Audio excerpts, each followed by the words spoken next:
Welcome to my class. आज हम discuss करेंगे इंटरनल ट्रेड का टॉपिक जीएसटी। जीएसटी यानी कि गुड्स एंड सर्विसेज, जो गवर्नमेंट ऑफ इंडिया की तरफ से 2017 1 जुलाई से इफ़ेक्टिव है। उससे पहले ये पास हो चुका पार्लियामेंट में। ये एक टैक्स है जो one tax in all roof जिसे कहते हैं, कि इससे पहले सेल टैक्स, वैट, स्टेट के अलग अलग टैक्स, सेंट्रल के अलग अलग टैक्सेस होते थे। तो उसको एक कंबाइंड प्लेटफॉर्म के अंदर ले आई गवर्नमेंट, जो कि एक जीएसटी का एक अलग डिपार्टमेंट है, जो सेंट्रली और स्टेट गवर्नमेंट के साथ एक कोऑपरेटिवली कलेक्टिवली काम करता है। और इसमें जो है, जैसे कि पहले एक सेल टैक्स होता था, सेल टैक्स का अगर कोई बंदा दिल्ली से माल परचेज़ करता है और यूपी में लेकर के आता है तो उसको एक फॉर्म लेना पड़ता था बीच में, जो कि पास कराना पड़ता था, form 34 I think.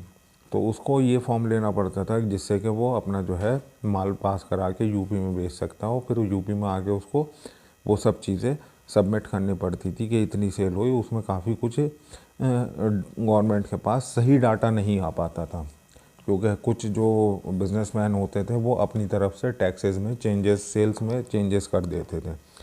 But government of India का जो ये जीएसटी डिपार्टमेंट है, ये जो है इसमें सेंट्रलाइज कंप्यूटराइज सेंटर ऑपरेट है, इंटरनेट पे ये ऑपरेट करता है, इसकी वेबसाइट है। इसमें जो है कोई बंदा अगर दिल्ली से माल ख़रीदता है 2 लाख रुपए का, जो उस पर टैक्स बैठता है उसके प्रोडक्ट के हिसाब से, और वो यूपी में भी लेकर के आता है, तो उसकी एक्नॉलेजमेंट जो है जीएसटी डिपार्टमेंट के पास होती है कि ये बंदा इतना माल ले चुका। अब वो यूपी में किसी भी डिस्ट्रिक्ट में बेचता है, डिस्ट्रिक्ट में बेचने के बाद में एक गवर्नमेंट का अजम्पशन है कि इसके पास 2 लाख का माल आ चुका है। अब ये 2 का माल अजम्पशनली 3-3.5 लाख रुपए में बेचेगा। उसके हिसाब के इस रिटेलर को या इस होलसेलर को टैक्स रिटर्न दिखाना है यूपी गवर्नमेंट के, जो जिस भी डिस्ट्रिक्ट में वो रहता है वहाँ पर।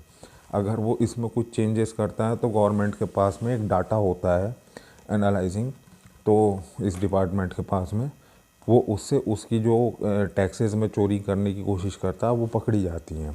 उसके लिए एक अलग प्रावधान है। खैर, जीएसटी का मतलब है गुड्स एंड सर्विसेज टैक्स। ये जो है भारत आज़ाद होने के बाद टैक्स में सबसे बड़ा रिफॉर्म बताया जाता है, और ये 11th क्लास का इंटरनल ट्रेड का एक नया टॉपिक है, रिसेंटली इंक्लूड किया गया है। इसमें जो है, जैसे कि हम बात करते हैं, वन नेशन वन टैक्स के नाम से भी ये जाना जाता है। जैसे इनकम टैक्स है, इनकम टैक्स सेंट्रल गवर्नमेंट की है, एक कोऑपरेटिव टैक्स पॉलिसी है जो कि सेंट्रल गवर्नमेंट की तरफ से चलती है। और इस तरीके से जीएसटी, लेकिन जीएसटी का टैक्स डिवाइड है, कुछ एसजीएसटी है, कुछ सीजीएसटी है, कुछ आईजीएसटी है, वो बाद में हम डिस्कस करेंगे।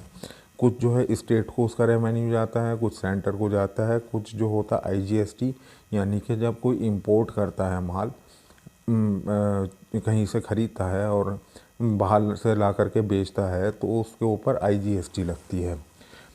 Tax apart from the being of the source of the revenue for the growth on the play a key role in making of the state accountable to its taxpayer, के state को जो है accountable, उसको पता रहता है कि कितना हमें टैक्स आना है, कितना हमें टैक्स आना चाहिए।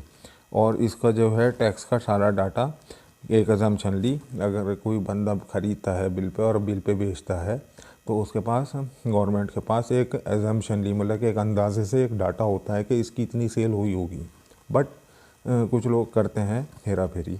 कोई बंदा अगर बिल के बगैर ही सामान ख़रीदता है तो उसके लिए अलग प्रावधान है, वो बिल्कुल ही चोरी में आ जाएगा। इसमें कुछ टैक्स स्लैब्स हैं कि कोई बंदा गवर्नमेंट की तरफ से जो बनाए गए हैं नॉर्म्स, कि किसी बंदे का 20 लाख के लगभग का टर्नओवर है तो उसको जीएसटी लेना अनिवार्य हो जाएगा, और उससे कम है तो उसको भी मेंटेन करना पड़ेगा, बट वो जो है टैक्स के दायरे में नहीं आता, उसको सिर्फ सेल परचेज मेंटेन करनी होगी। Tax apart from the being among the benefit, GST is expected to remove the ease of doing the business, complements reduce the tax burden by eliminating tax on tax, improving the administration, immediate taxation burden on the organized segment economy to boost tax revenues। ये जो GST का लाने का मतलब है कि tax पे tax, जैसे कि पहले बहुत सारे प्रोसेस होते थे, अगर कोई बंदा दिल्ली से माल ख़रीद रहा है, उसको फॉर्म 34 भरना पड़ता था, पता नहीं कौन सा फॉर्म होता है वो, उसको लेकर आना पड़ता था। फिर वो यूपी के किसी एरिया में अगर बेच रहा है डिस्ट्रिक्ट में, तो वहाँ के सेल टैक्स डिपार्टमेंट को उसको इन्फॉर्म करना पड़ता था, डाटा देना पड़ता था। वो जो है उससे मैच करते थे, जो वो फॉर्म के हिसाब से वो ख़रीद के लाया। फिर उसका एक टैली करने में बहुत बड़ी दिक्कत होती थी कि ये बंदा जो है इतने का ही माल ख़रीद के लाया है, इससे कम का या ज़्यादा का। तो उसके गवर्नमेंट के पास जो है बहुत सारे टैक्स पे टैक्स लगते थे और बहुत ज़्यादा काम होता था गवर्नमेंट ऑफिशियल्स के पास में, तो उसको ये रिड्यूस करता है। GST has replaced the 2017 indirect tax, 8 central and the 9 state level. In 23 cases of the central and the state, hereby the eliminating need of the fulfilling the multiple returns assessment. It has the rationalized the tax treatment the good and the services along with the supply chain from the producer to the consumer. के GST ने जो है 17 ऐसे indirect taxes को change किया है, जो central के 8 टैक्सेस थे और स्टेट लेवल के 9 टैक्सेस। और इससे जो है सीधे कस्टमर, मैन्युफैक्चरर से लेके कस्टमर तक एक ट्रैक बना है पूरा टैक्स को जांचने का और ट्रैक करने का। GST charge at the each stage of the value addition and the supplier of the set of the levy of inputs in the previous stage of the value chain through the tax credit mechanism. वही जो हम पहले आपसे बात कर रहे हैं कि इसमें जो एक स्टेज होती है, चार्ज करती है कि गवर्नमेंट को डाटा, उसका डिपार्टमेंट को डाटा पता होता है कि इस बंदे ने कितना माल ख़रीदा है। अगर कोई बंदा, क्योंकि वो पैन से जुड़ा हुआ होता है ये सब कुछ, कि पैन कार्ड और एक इसमें GST रजिस्ट्रेशन भी होता है, तो GST रजिस्ट्रेशन वाले के पास में उस बंदे का पैन कार्ड होता है, आधार कार्ड होता है, जिससे ये पता चल जाता है कि इस बंदे ने इस तारीख को ये बिल GST पे लिया है, और गवर्नमेंट को उसका पता रहता है, क्योंकि वो टैक्स जो है गवर्नमेंट को जा चुका है। जाने कि किसी ने 1 लाख का माल ख़रीदा तो 30,000 का उसके ऊपर टैक्स बैठा है एग्ज़ाम्पल के तौर पर, तो 30,000 गवर्नमेंट के खाते में उस GST अकाउंट से आ जाते हैं। तो इस वजह से गवर्नमेंट को पता रहता है। और वो बंदा जब कहीं पर आगे माल बेचता है, 1 लाख का लेकर के 2 लाख का बेचता है, तो उसको जो भी टैक्स आएगा तो उसको वो 30,000 रुपये जो उसने पहले जमा कर रखे थे उसका कुछ फ़ायदा मिल जाएगा, वो छूट जाएंगे उसमें से। इसमें बहुत अलग अलग नॉर्म्स हैं, खैर वो बहुत डिटेल डिस्कस है, बहुत बड़ा इसमें वो होते हैं, चेंजेस होते हैं। Types of the taxes under GST, इसमें जो है 3 टाइप के टैक्सेस हैं mainly. Central good service CGST, state good service tax SGST and integrated good service tax. इसमें जो है था central goods and services, it's the GST levied on the inter state supply of the good service by the centre. कि कोई बंदा 2 state के बीच में business कर रहा है तो उसमें जो लगेगा CGST लगेगा। जैसे कि हम अमेज़ॉन की बात करते हैं, ई कॉमर्स वेबसाइट का ऑफिस है बेंगलोर में, कोई बंदा जो है दिल्ली से ऑर्डर करता है, तो दिल्ली से ऑर्डर करने वाला, मान के चलिए कि वो मोबाइल का ही ऑर्डर करता है, वो बेंगलोर से अमेज़ॉन का ऑफिस है, तो जहाँ से भी वो ऑर्डर कर रहा है तो उसमें जो बिलिंग होगी वो बेंगलोर से होगी कि उसके मोबाइल की।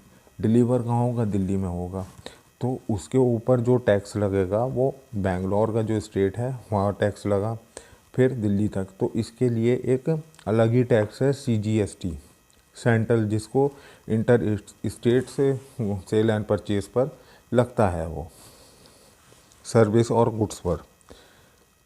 State goods and services tax in the GST लेव of the inter state supply of the goods on the service by the state.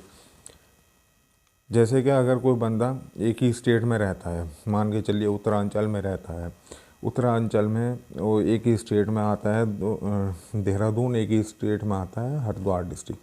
कोई बंदा हरिद्वार का देहरादून से माल ख़रीदता है तो वो इंट्रा स्टेट हो गया, उसका जो बिज़नेस हुआ इंट्रा स्टेट, अमंग स्टेट हुआ।